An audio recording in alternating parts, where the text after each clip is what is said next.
How's everyone doing? Doing well? All right, so I spoke before, for those that enjoyed my conversation talking about diversity, and now we're here talking about storytelling. As David had mentioned, storytelling is definitely something that's very prevalent in conferences like this. It's something that's very important.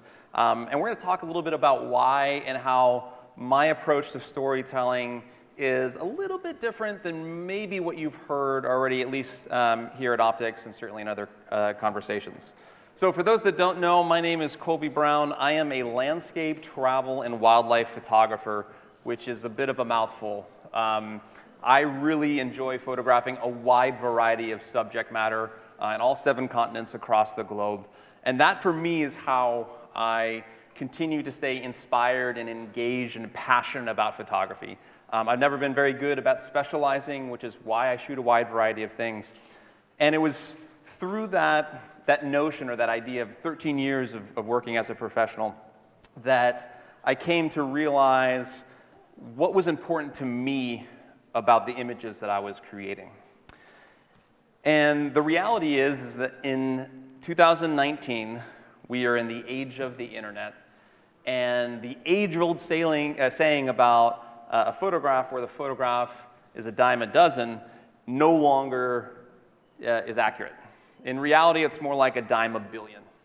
There are just so many people out there taking images with their cell phones, with your mirrorless cameras, your digital SLRs, and you're sharing them all across the spectrum, trying to reach as many people as you can, or sharing them with your friends and coworkers. But regardless, you're trying to take images and share them, and ultimately capture someone's attention. And when you're scrolling through Instagram, when you're looking at a photographer's website, when you're checking out Facebook or Twitter or wherever you are checking out images, walking in a gallery here in New York, there's that connection that gets formed with an image. And I want to talk a little bit about that. So first and foremost, to me, there's a very distinct difference between a snapshot and a photograph. So a snapshot is something that I take to encapsulate a moment in time. Now, for those that have ever been to Japan, this is taken in Japan in the winter in a place called Nagano, which is where they have the famous snow monkey park. This is a snapshot. This is a moment meant to encapsulate what it's like to stand there or be walking down the hill to get to this famous natural heated pool with these snow monkeys that come out, and they're just adorable, and all these people surrounding of what's happening. So this is a snapshot, and this is a photograph. To me, the distinct difference between the two is that a photograph truly has something to say. So as a photographer, I'm working to capture an image like this, and I'm trying to convey something. I'm trying to convey an emotion, a reaction. I want you to get engaged with what I'm trying to photograph. Whereas the snapshot, I'm trying to show you what I did or what I saw. So we're going to use that as a basic premise for the rest of this discussion, the rest of this talk. Now, since the beginning of photography, I feel that photographers have always been trying to say something with their images. If you look at 2 of the first printed images taken in 1826 and 1838, these 2 images were taken with some sense of intent. Now, part of it might have been tied to the physical limitations of the size of these contraptions and the photographers trying to take these images, but they pointed their cameras at something for a reason, for a purpose. And in the digital age of photography, I feel that we've lost that. Now, for me, if you guys are looking at me, you're like, how old is this guy? I'm only 37 years old. I started in digital photography. I do have a little bit of backstory in film, but what I do remember about film is that every time you took a photograph, you realize that it cost you money to actually print those images to see what was happening out of it. So you put more thought into what you were doing. In the digital age, it's great that we have these cameras and we have these memory cards that can handle 10,000 images, and there's benefits to that, but I think the negative also is that we think less about the images that we're taking, and that's what I want to change, and that's what I want you to think about once this presentation is over. So at its core base, as again you've heard probably in a handful of conversations here at OPTIC, I believe that photographers are visual storytellers. People that are trying to create images, such as myself, such as many of you out here in the audience, people that are watching live streaming, you're trying to take an image of something for a reason. And the interesting thing about thinking about us as visual storytellers is the limitations of our medium of photography. So I like to use this example, The Martian, which is a book written by Andy Weir, which is a phenomenal book for the science geeks out there. I truly loved it. It is a great book, and it's encapsulating, and there's a lot of great stuff inside. It's a sci-fi adventure of this guy that gets left on Mars and what happens to kind of pull him back in. And it's 303 pages where Andy Weir had the ability to tell a story. 303 pages. Now, if you saw the movie with Matt Damon, which I thought was a pretty good movie, although they skipped some scenes in the book, which I would have preferred to include in, this movie was 117 minutes, I believe. So the director had 117 minutes to kind of tell a story. Now, as a photographer, you generally, sometimes, have a single frame. You have a single frame to capture someone's attention. This is a photograph that I took in Tacloban 3 days after Typhoon Yolanda had hit Tacloban in the Philippines, killing, I think it was about 30 or 40,000 people. And I was just captivated by this moment of this young man warming up himself and burning some trash, and just the illumination of what was happening, and the destruction, and this kind of one bright moment, which is why I wanted to take this image, why I wanted to choose the settings that I did, why I wanted to pick the composition. And we're going to talk a little bit about that. Now, the beautiful thing about photography, even though we are limited to a single 2D medium to kind of showcase our story, so to speak, is that a picture is worth 1,000 words. And I think that's true. Again, if you're creating images with intent, with purpose, if you're trying to tell something, trying to share something. Now, before I start talking about analogies for story, I should lay some basic groundwork. The reality is that as photographers, unless you're in photojournalism, the story that you're trying to tell is not usually a direct story. So if you take a picture, an abstract picture using a macro lens of pebbles on the ground, and you're trying to think about it in the terms of like who's the hero of your story and what you're trying to do here, like you're kind of a little bit losing the point. What I'm trying to focus on here is the mentality that there's a lot of crossover between the idea of storytelling and what photographers are capable of doing inside their images. So let's talk a little bit about that. So on your typical story arc, so this is your typical story of how something transpires. You have your exposition, which is your introduction, your basic starting point. You have some sense of rising action. You have a climactic moment. This is in the movies where the superhero is struggling with his newfound power and doesn't know what to do. Maybe he gets defeated by the bad guy one time. You have some sense of falling action, and then resolution, well, things all come together.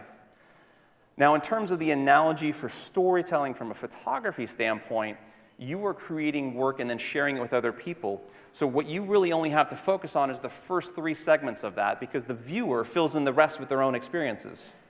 So when you're looking at an image, you have this sense of a starting point, a sense of atmosphere of where you're at, some sense of plot line, pulling main pieces together, and you're directing the viewer towards something that you're hoping to show them. But the viewer is applying their own experiences and putting it back into your own image. So you're only responsible for those first 3 pieces, and the viewer fills in the gaps, so to speak. And this is beautiful when played right, when you can work with things like light and motion and tension and color, pulling all these different elements together. And it's to me, a beautiful photograph can tell a very interesting story, but I think more accurately, you can use storytelling elements within your image to help you think a little bit differently about how you approach photography from the get-go. So where do you start? Where's the beginning stage of this for all of you guys listening in? So the first part for me comes down to changing your mindset. Again, this is that notion that not only do you want to start thinking more cognitively about the choices you're making out in the field, but you're trying to look at the world in a little bit of a different space. You're not looking at it necessarily as a photojournalist where you're like, what's the story and what's happening here? You're trying to think of what's interesting, what's engaging, what's pulling you in that wants you to take the picture to begin with. Now, the next thing that I think is quite important in how you start photographing things that you're passionate about. Now, I talked a little bit about this when in my previous conversation earlier today, but the reality is that in conferences like this, I often do portfolio reviews. And it's very easy for me to spot a photographer that is doing something to get by, maybe make a little money on the side, maybe it's wedding or portrait photography, but maybe their passion is in landscape, or vice versa. The truth is that when you're passionate about something, you truly put more into it. You put more of yourself into your work. And to me, that is an undefinable element within a lot of the images that you guys have seen today from the presenters that are in here, is that you might not be able to put your finger on it, but there's something special about that image. And oftentimes, that small deciding factor can be the passion that individual is putting into their work, being more meticulous in the choices they're making and how they're trying to create something unique. So for me, when it comes to landscape work, I am super passionate about solitude and nature. I'm willing to go out to places that are remote, that require me to hike for 20 days to get to these unique spots. Now, not this place. This is actually Telluride in Colorado, so you can actually drive up to the spot. But in general, in landscape work, I'm usually willing to sacrifice in order to get certain types of images because I am passionate about them. I'm willing to put more work into it. Now, I'm also really passionate about travel photography in general. I got into photography because of travel and experience, not because of photography. I was never 8 years old and was told that, or given a camera and told my parents that I always wanted to become a photographer. I fell into this industry. I fell into this passion. And to me, it was the idea of seeing contrasting ways of life around the world, trying to figure out how I can capture it, how can I encapsulate my emotional feeling of being in these locations and having these experiences, and then sharing them with people that might not ever have those same experiences. So again, because of that, I'm putting a lot more of myself into how I construct my images. And when it comes to wildlife, there's something undeniably intimate, I personally feel, about wildlife photography done right. I think that at our core, human beings are we have primal instincts, and I think there's a lot of correlation, especially with certain kinds of animals that I personally really enjoy photographing around the world. And when I'm able to make a personal connection with a female cheetah or a silverback gorilla in Uganda or a penguin in Antarctica, to me there's something special about it. And again, that's the driving force that caused me to put more energy, more effort, more love into the stuff that I'm trying to create. So studying your environment. This is something that I think is imperative when it comes to the vast majority of photographers out there. Maybe not every genre of photography. Things like street photography maybe works on a little bit more candid, in-the-moment type of thing. But for the most part, I feel that most photographers out there get so excited when they come across new scenes that they don't take the time to really get a feel for them to begin with. Now, I used to run workshops with National Geographic and their student expedition program, and I do the same thing with my own. I own a couple of photography companies that do this as well. And I see photography clients and participants in places all over the world on my trips do the very same thing. You show up to Iceland for the first time, or Uganda, or even here, you go up to the Catskills, or seeing fall for the first time. It's very easy to just kind of run around like a chicken with your head cut off, just trying to photograph every single thing you can. But if you slow down a little bit, if you take a little bit more time, you get a feeling for what's happening, you might realize that your eye is being drawn somewhere else rather than just what was pretty and shiny to begin with. So taking the time to slow down and get to know your environments, I find to be exponentially beneficial.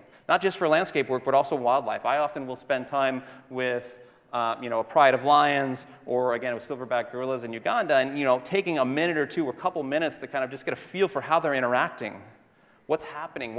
Try to wait for those moments to let them present themselves naturally, I think can go a long way. So who or what is the hero? So this is when we start talking about the analogy of storytelling from a photographic perspective. So who is the hero of your story?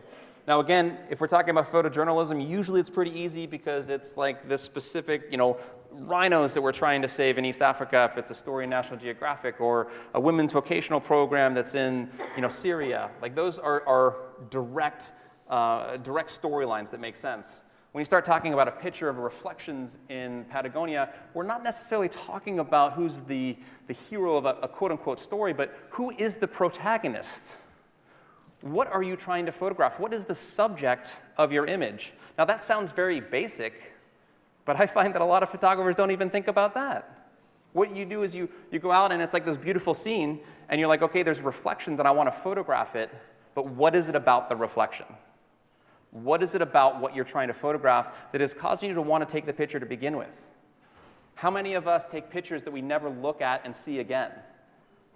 We want to dwindle that down. We want to slow that down so that we're being more purposeful. We're being more selective over what we're trying to photograph and what where our passions are. In this particular situation, this is in Laguna Amarga in Patagonia, in Torres del Paine National Park in Chile.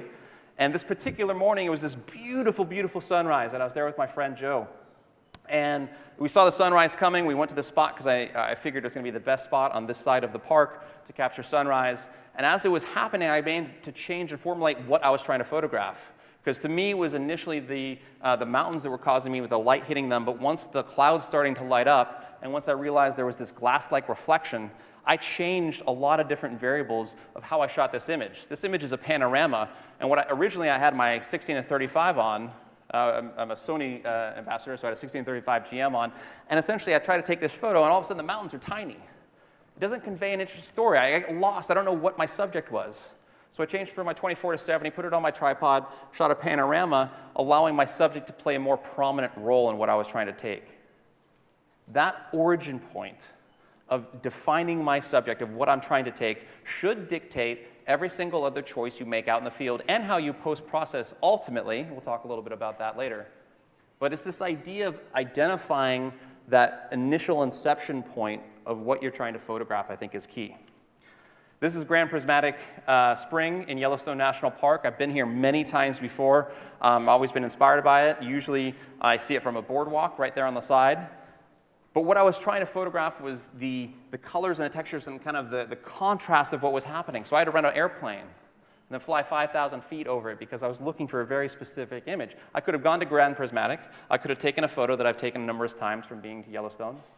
But it didn't convey to me the unique nature of this spring. So I changed how I photographed it because I was changing what was interesting about something I wanted to photograph to begin with. Now, this image of a village leader in Papua New Guinea, same type of situation. I was out in Papua New Guinea, and I was photographing different remote tribes. And this particular leader, this is the third or fourth village I visited this particular day, and we just had some sort of connection. He had some of the most beautiful green eyes I've ever seen, and I hadn't seen that in a lot of the Papua New Guineans out there. And so we had this moment where all of a sudden I realized I wanted to take him. He had this beautiful headdress on and everything that was happening.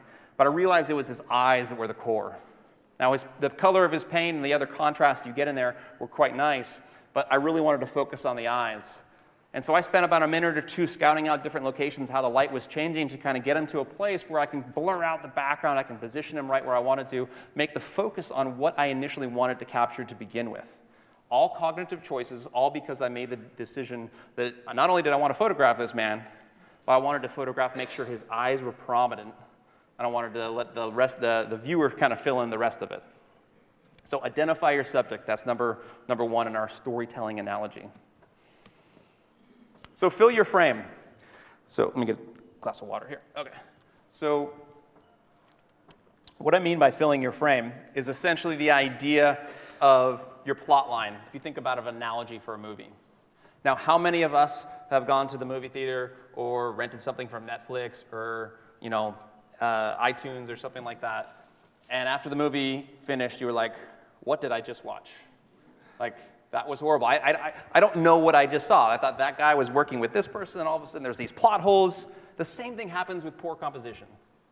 To me, your composition is where you have the chance to allow the viewer to follow along some sense of a journey. The choices you make in terms of including subjects, not including subjects, which is vitally important, placement, all sorts of different elements start with composition. And to me, that's the plot. That's the plot of what we're seeing. So you can see that in a scene like this, taken of this fisherman in Inlet Lake in Myanmar, that the composition of not only what I included, but what I excluded, extra distracting elements, positioning him on the right, looking through the left-hand side of the frame. Not just because it's pretty, or not just because I read in a book that you're supposed to place people on the rule of thirds, but because there was some sort of purpose for it.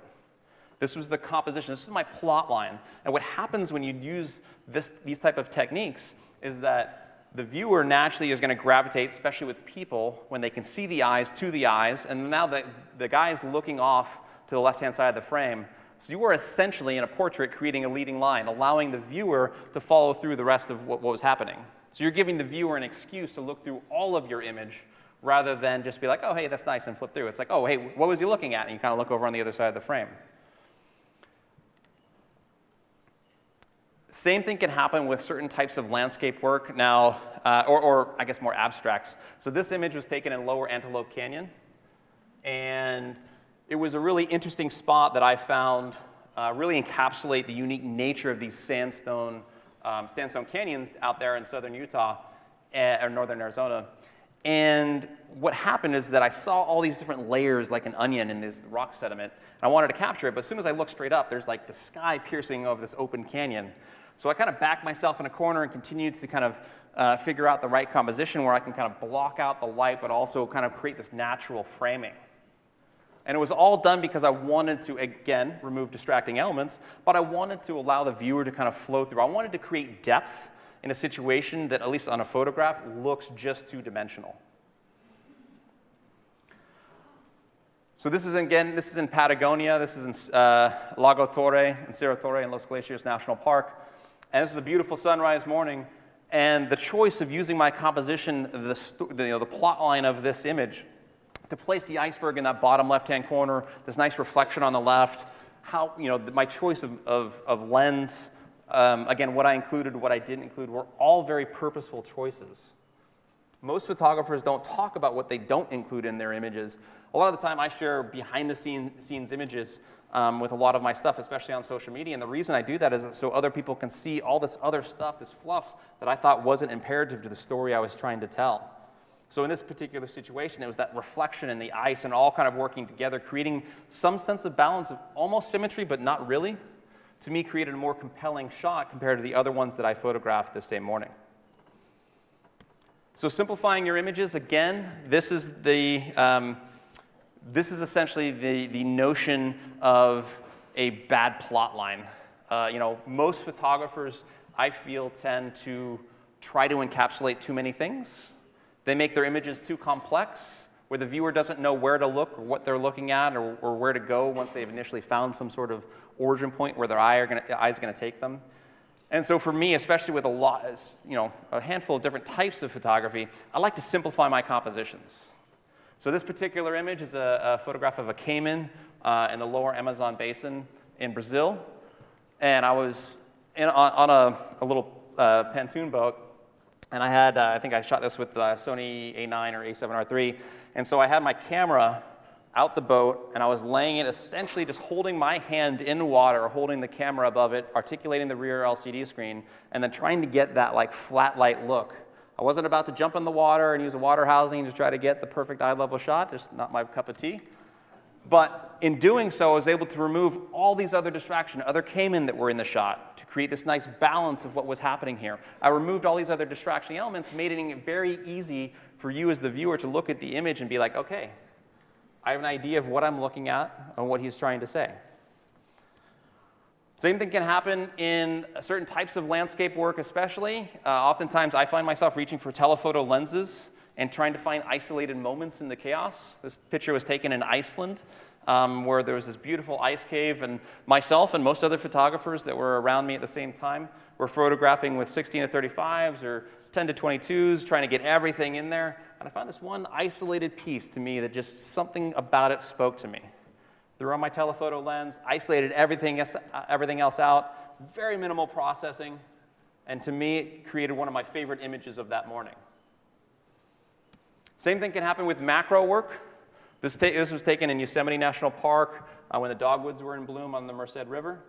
And being able to use a macro lens, kind of just stand myself over. It was late afternoon, so the light was kind of coming in from the side. So the light was hitting the dogwoods, but they wasn't hitting the ground below, which was great.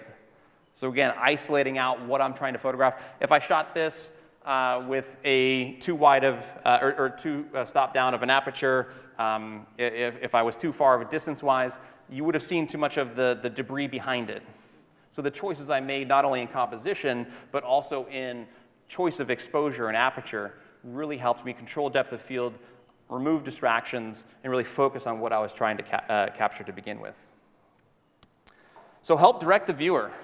Again, just this notion of if people that are watching your images are viewing them on Instagram, or you're sharing them in an email, or even if you're showing them and flipping them through your iPad or a tablet, you have just this small nanosecond to capture people's attention. And one of the best ways to do it as you're learning about photography is to help direct the viewer. We talked a little bit about that in some of the other images. But in a scene like this, where most people photograph these fishermen in Myanmar and in the lake with a telephoto lens, and they're doing all these different types of posing, like to be able to take a 16 to 30, actually I think I shot this with a 12 to 24, sticking it inside the fishing net, allowing the viewer to kind of just like create this natural cave and direct people straight through what I'm trying to photograph, to me was much more of an engaging photograph than if any of my other images taken the same morning. I wanted to direct the viewer to exactly what I was trying to do. In this case, it's obvious. When you do the same thing in landscape work, then you want to use things like leading lines. So in the image on the left, yeah, your left, yep, my left too.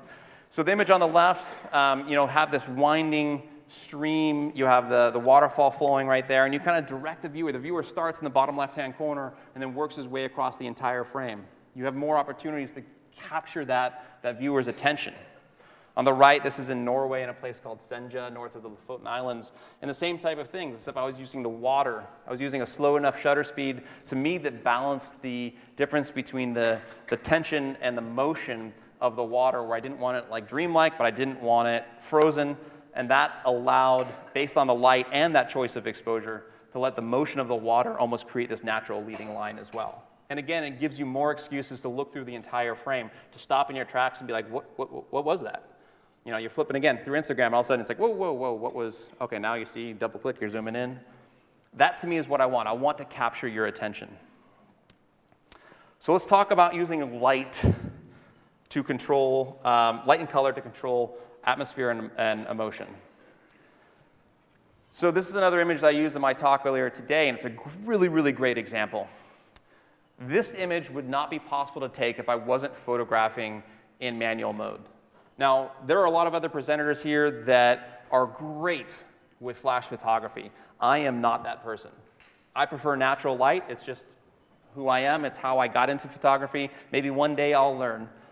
But for now, I love ambient light and what it allows me to do. And the reason I say that if I wasn't shooting in manual, I wouldn't be able to take this is because our light meters are very challenging to use in situations like this. If you look at the histogram of this image, which unfortunately I didn't include in this presentation, it would be heavily to the left. It'd be super dark. It is super dark. And if you think about the notion that a single photograph has a minimum of 6 different quote-unquote correct exposures, and then you take into the fact that the idea of a correct exposure is subjective, then you have a million different ways that you can photograph this stuff. So for me, for this particular photograph of this monk in Myanmar, to be able to capture the candlelight at his face as he was praying, and the other candlelight at the base of this resting Buddha, I had to really stop down and really have a vision for what I was trying to do. And I was trying to create this more moody-like scene. I could have brightened my exposure so that my nice histogram was a little mountain in the middle, like we're all told we need to do. But the image would not have been good. So to me, think about using ideas of exposure and creating images, or using the choices that you're making in the field to create images like this with a purpose, with intent. I wanted to have this dark and moody shot. Same thing with night photography. It happens all the time where you're working with a specific type of like movement in the northern lights or the aurora, and I'm trying to capture a very specific, distinct feel. And so the choices that I'm making in using my exposure as an advantage to control the atmosphere and the feeling of an image, to me, is imperative to creating engaging content. Whether you're shooting portraits and you're choosing depth of field or the darkening of people's faces or shadows, to things more like landscape work or wildlife. And sometimes you're just going, or sometimes I'm just going, for a more almost like painterly look. So I'm balancing my exposure where this histogram might be a little bit more balanced, probably even swaying a little bit more towards the right. But in post-processing, I'm still using the idea of color and tonality to affect feeling. So creatively capturing motion. So to me, motion comes down to tension. It's like the tension of your story, so to speak. And the idea of freezing a moment in time or letting it flow is very different feeling when it comes to the images that you're creating. So when I'm photographing hummingbirds, of course, like most wildlife photographers, we're using very fast shutter speeds. And sometimes I want to use 1/8,000th of a second. I want to freeze his wings right there in the moment. But sometimes it can be fun to shoot at more like 1/2000th of a second and get a shot like this where you get some of that motion blur. It's a very distinct and different feeling. Same thing happens with water. Again, most of the time when I'm out there seeing people shoot water, they're usually doing one of two different things. They're either freezing it, because maybe they're still learning how to use filters, or they're going to the extreme edge where they've been told that they need to use a big stopper, a 10-stop neutral density filter on every single image, and all of a sudden every image is very dreamlike. Now, if that's your cup of tea, that's great if you're choosing that cognitively. But for me, again, I'm always trying to find that balance with water. My favorite shutter speed to photograph water at is like 0.5, 0.6 seconds. And the reason for that is that for the vast majority of moving water, it allows me to balance that idea of motion and tension. I want texture detail, but I also want to convey some sense of motion. So using those choices out in the field, not just because you can, but because you're trying to share some sense of specific feeling or some sense of a specific element of a photograph like this with people, with your viewers, that's why you want to make those choices out in the field. So using perspective and scale, again, this is really easier to do in landscape work, which I think most of my images within this presentation are about this. But being able to provide a sense of size can be very huge. Now, for me, in the first few years of my career, I really try to go out of my way not to include any human beings in my shot. For whatever reason, I felt that I just wanted pure, pristine, wilderness.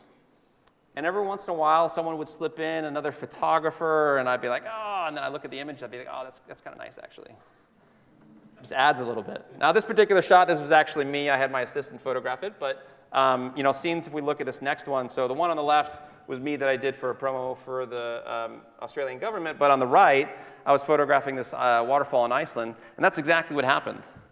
I was out there photographing a scene. It was beautiful, heavy winter fall. I was taken 2 or 3 years ago. Setting up for the shot behind this waterfall, and this other photographer ended up getting in my scene. And the water's flowing down, so it's super loud. I can't hear myself think. He couldn't hear anything. For the first, I'd say at least 20 seconds, I was like, get out of the shot. You're in my shot. And all of a sudden, I looked down at my screen, and I was like, hold still. Don't move.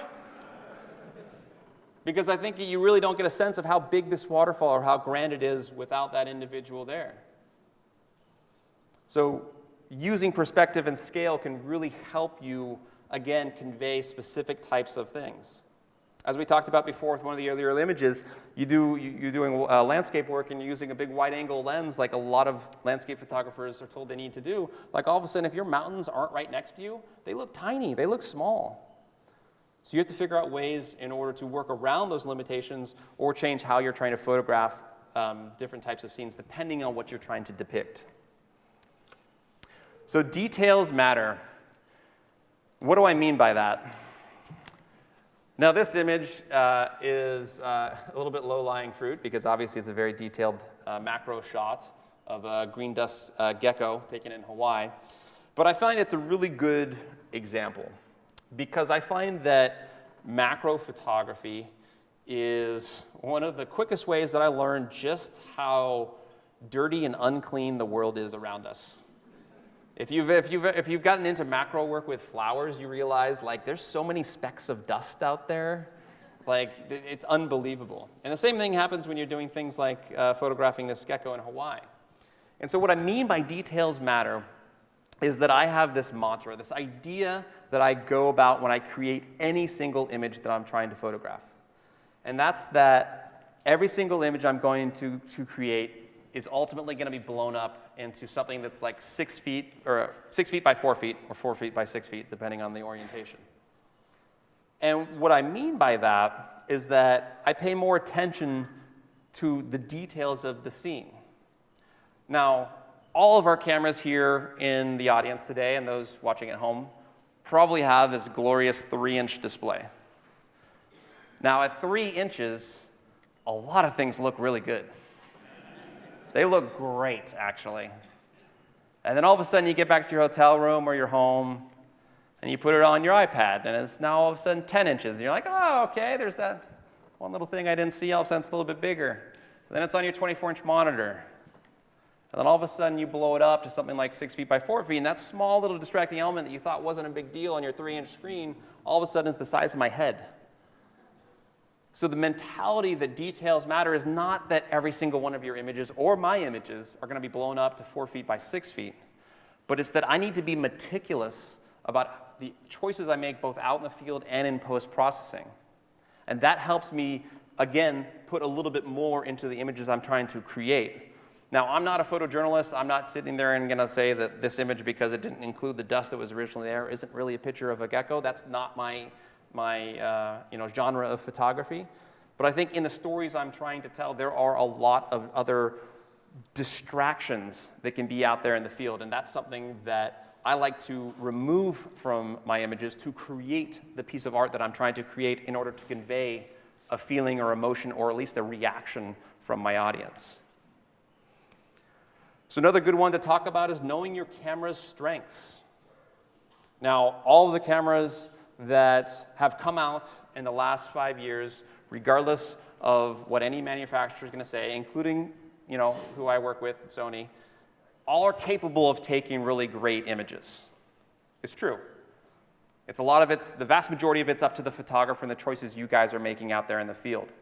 That being said, not all cameras are the same and not all sensors are the same. And it's really important, just as a musician knows the ins and outs of their guitar or their piano, that a photographer knows the strengths and the weaknesses of the gear they're using. Now, I like to use this example. This is one of the early examples I used when I actually switched over to Sony, was talking about dynamic range. Now, yes, this image is blown out. And what happened is that I was taking this photograph at Tunnel View in Yosemite National Park, and I was doing a 3-image bracket for whatever reason. And for whatever reason, maybe I tapped the tripod, but the dark frame and the middle frame both had a tiny bit of shake. They weren't sharp. I was like, darn it, this is a great shot. The light was beautiful. I don't know why I shot a 3-image bracket. And normally, I would have probably just never even looked at this image. I've been like, okay, it's gone, can't do anything with it. And then just being able to pull down the exposure just a little bit and recovering those highlights is something that I wasn't used to with the camera manufacturer that I used previously, which I will not name. But it's really important to understand those strengths and those limitations. Moving to Sony for me personally has changed the way that I photograph from the other brands that I used before. And that's just how it handles light, how it handles dynamic range, details, colors, all sorts of different things. That isn't to say that this particular image couldn't have been photographed with a Canon or a Nikon or some of the other brands that are out there. But in my particular situation where I made a mistake and being able to recover that, I knew full well before I even got to that point that I was going to be able to come away with something truly amazing. What's really interesting and what's happening right now is we're starting to see a lot more of it across all the major camera brands is IATA Focus. And you might be questioning why I'm talking about this, why I'm showing a picture of another caiman taken in Brazil, is that a lot of manufacturers are starting to jump into this idea of IATA Focus and kind of how it can kind of help you elevate certain types of photography. And right now, what Sony is doing with the Sony a7 III, a7R III, and soon the a9 is they're bringing IATA Focus to wildlife images, which if you're a wildlife photographer is a really big deal. Being able to realize the strengths of my camera, to be in this moment and know that my camera is automatically, before I even press the autofocus button, locking in onto this animal's eye because I have that feature engaged, makes my life as a photographer, as a wildlife photographer, exponentially easier. This is also something I want to talk about in terms of camera strengths, in terms of mentioning, is silent mode. Now again, it's another feature that is starting to come out in a handful of other brands that are out there. But using the Sony A9, when I'm out there in Africa, I can't tell you how many times that I've been on a game drive with a new guide, or maybe it's a new game driver, and we roll up to a scene like this, where this beautiful leopard, this was taken in Greater Kruger National Park, and the driver keeps looking back at me, and like giving me weird looks. And after about 10, 15 minutes, he's like, hey man, are you gonna take any pictures? And I'm like, well, I've been taking about 300 so far. But it's truly silent. Being able to shoot truly silent at 20 frames per second as a wildlife photographer, again, to me is very important. It may not be necessarily for you, but if you're in that field, that type of technological advantage can really help in certain types of situations. So I wanted to use those 3 examples of just small ways where the gear that I'm using helped elevate what I'm doing, but the gear that you guys are using has its strengths and weaknesses as well. As long as you know what those strengths and weaknesses are, I think you can still create amazing images no matter what camera gear you're using. And what I always recommend is like not get sucked up into this idea of gear acquisition syndrome that a lot of us technically have, where something new comes out, we always have to have it. Like, learn the gear that you have, and when you find that it becomes limiting to the content you're trying to create, that's the moment where you go and you rent it, or you buy it, or you try to look at getting something else. But your gear should help be part of your creation process. It's certainly not everything, but it does still play a role, so don't necessarily negate it. So the last thing I wanted to talk about in terms of this idea of storytelling and the pieces coming together is that there really are no rules. Now, my least favorite rule of photography, I don't know why it's ever called a rule, is the rule of thirds, right? You're told you are only supposed to place subjects in certain places of your frame because it's more aesthetically pleasing. Sometimes I like to have just pure symmetry. Sometimes I like to place a subject in an odd place because it allows people to look at a scene and be like, or look at an image and be like, what was he trying to do? Feel free to break those rules and try to do different types of things, because as an art form, photography truly is subjective, and you should try to figure out ways in order to create the most engaging story possible should be your focus. And that's kind of what this whole conversation has been about, this idea of creating photography with a purpose, with intent. If you just want to get out there and create snapshots, that's great, that's perfectly fine. But if you truly want to create something that is unique, that is different, that causes people to kind of step back and look at your images and kind of feel like a piece of themselves are in what they're seeing, then to me it comes down to that initial idea of intent. As I mentioned before, it's that initial inception point of being out there in the field, deciding what you're going to photograph, and having that one question, that one answer, I guess, dictate these other choices that you make both out in the field and then when you process your stuff. Now, before I wrap up, I did want to spend just one really quick minute talking about one of my companies. It's called The Giving Lens. And The Giving Lens is a photography organization that blends the idea of giving back with support for sustainable development initiatives in countries all across the world. We partner with local NGOs, and we bring teams of photographers, participants, people like yourself, to these locations, where you're not only paired up with a couple professional photographers, but you're all also working hand in hand in collaborative learning environments, where you can work with youth education programs in places like Nicaragua, women's vocational schools in East Africa. We work with Syrian refugees in Jordan, all sorts of different types of opportunities where you can take your love and passion of photography, step outside your comfort zone, and actually do some good with the art you're trying to create. Money and the proceeds from these trips go back to these organizations and the communities that we work in. We've been around for about 9 years, and we're constantly expanding all across the globe, setting up new photography schools, doing all sorts of different types of cool stuff. I just like to plug that in at the end once I have your attention, and you guys are all forced to sit down here. But if you guys have any questions about that, you're more than welcome to visit thegivinglens.com or reach out to me afterwards. Hi there, thank you so much for such a wonderful presentation. I loved the image that you were making reference to, that it looked like a painting. I don't believe you mentioned where it was though, and I was very curious. Yes, so let me get back there. There we go. That one? Yeah, so this image is taken in towards Del Pine National Park in Patagonia as well. It's on the, it was taken on the western side of the park looking back towards the main Kirinos. Usually when you see an image from this side of the place, you see these big, massive, like horn-like peaks. This is just to the right of that. I felt it was a little bit more compelling with the light happening down the valley and everything that transpired with it. Hi, thank you for your beautiful work. I'm just curious what's next for you, what's coming up for next year? Sure. Immediately what's next is I jump on a plane tomorrow and I take my wife and son to Turks and Caicos for a week of relaxing on the beach. After that, I have a series of projects throughout the year. End of this month, I'll be in Alaska photographing grizzly bears. Then in September, I'll be in Mongolia for the Eagle Hunter Festival. Shortly after that, I'll be photographing jaguars back in Brazil. I'll be in South Georgia in October, November, and then I might make a trip to Madagascar in December. I'm not too sure just yet. But every year, I'm kind of figuring out where there are gaps in the calendar, also where my interests are. I mentioned before that I like to shoot a wide variety of different types of things, and so usually when I go to plan my next year or even 2 years out, I try to figure out where's my disconnect. And sometimes for me, that's like, if I feel that I haven't done a lot of wildlife programs, I'll make sure to do a little bit more of that the following year. Sometimes I feel disconnected from humanity, so I make sure to work in some more philanthropic projects. And sometimes I just want peace and quiet, and I go spend time out in like Everest or down in the Andes where it's just quiet solitude of nature. So it really depends on where my passion is, where, again, that keeps me kind of engaged and addicted to this art form. If you are photographing wherever you want to go, how are you earning a living? That's a good question. Well, again, I've been doing this for 13 years. I own 2 different companies. I have a third one starting maybe this year or next.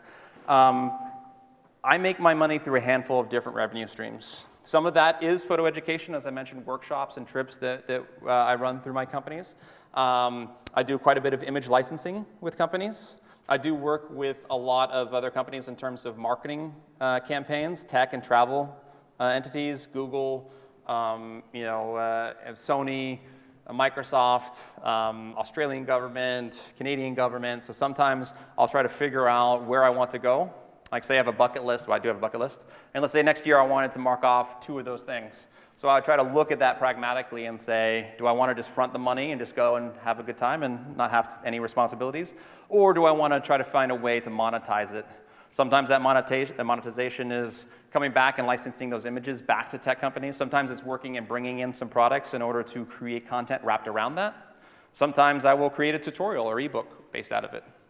My goal as an entrepreneur is that every single image that I take, I want to find 10 different ways to monetize it. Because to me, that means, like, if I think about it, every time I step outside my house, I'm away from the people that I love the most, my wife and son. So in order to maximize the value of what I'm doing when I'm away from them, I'm trying to maximize the effort and energy I put into everything that I do. So again, I take an image in Patagonia like this one. I'm going to take this image. Maybe I've licensed this image to Dell to be on their laptops. And then maybe I'll take that same image, assuming it's not an exclusive license, and I'll license it to another company. Maybe I'll create a video tutorial out of it. Maybe I'll include it into an ebook. Maybe I'll post it out on social media and advertise for a Patagonia workshop. Like, I'm trying to always find 10 different ways in order to take everything that I'm creating and to find some unique value. Sometimes it's direct and beforehand, where I'm pitching companies ideas, and sometimes I go on a trip or look for an experience I'm trying to document, and then we'll have it happen post-trip. It all depends. But it's a good question. What are your favorite lenses to use? Favorite lenses to use really depends on what I try to photograph. I'd say that for the vast majority of the time, it's not too different than most professional photographers in terms of the Holy Trinity. So 16-35, 24-70, 70-200, that covers the wide variety of most things that I photograph. I will say specifically with Sony, the Sony new 400-2.8, which is a ridiculously expensive lens, but is my new favorite wildlife lens. Photographing 400 at 2.8 on a mirrorless camera it's like butter. It's beautiful. But it's not for everyone. It's not super affordable.